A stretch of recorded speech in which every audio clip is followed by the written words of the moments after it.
Hello, I'm Daniel, and for the second slide, I'll be talking about the portrayal of the machine and what its role is like inside of the machine stops. The machine is essentially the ruler of this world and controls the human society.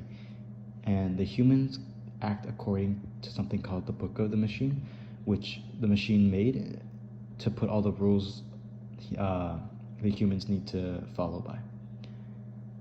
It's sort of like the Bible of their world.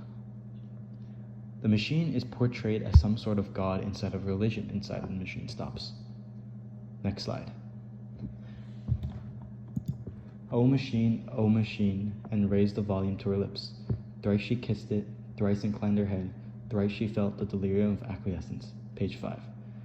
This is my first quote, and from this quote, the language used here is very appealing to me because she says, O machine here. And that sort of language isn't the type of language that you would use to just in a normal conversation.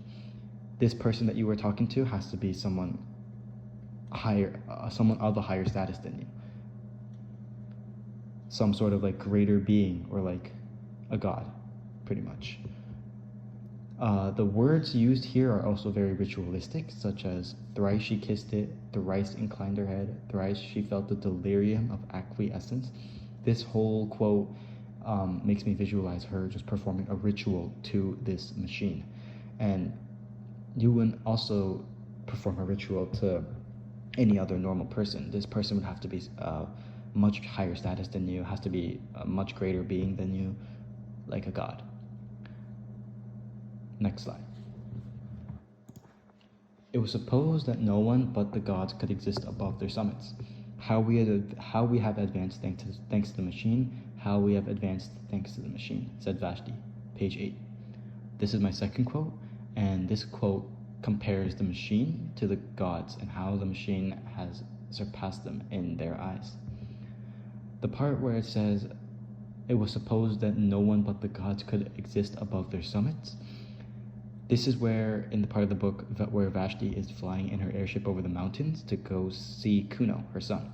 And the view that she sees above the mountains makes her remember that they could only be here flying above these mountains, above the summits, surpassing gods because of this machine. And then after she realizes that, she starts praising the gods, saying, how we have advanced thanks to the machine, how we have advanced thanks to the machine. And it's not just Vashti saying these things, it is also the people inside of the airship saying these things. So this also helps me understand that the entire human society is praising this machine, is worshipping this machine. Next slide.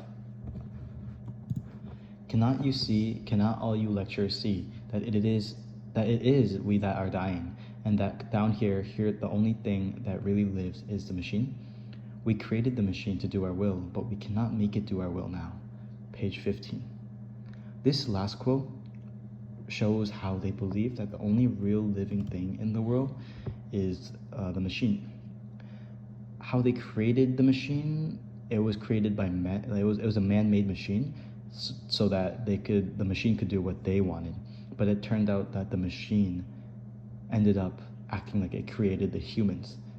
The machine is making the humans do what it wants now.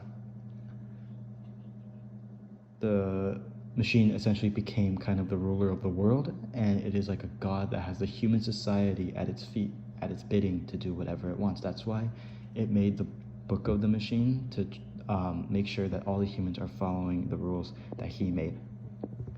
And if they don't follow those rules, there were heavy consequences that were involved. Next slide. In conclusion, the machine is portrayed as a ruler, as a god, as a greater being, whatever you want to call it, but nonetheless, it is a being that humans worship so that they are allowed to live in the world that they are in without any consequences.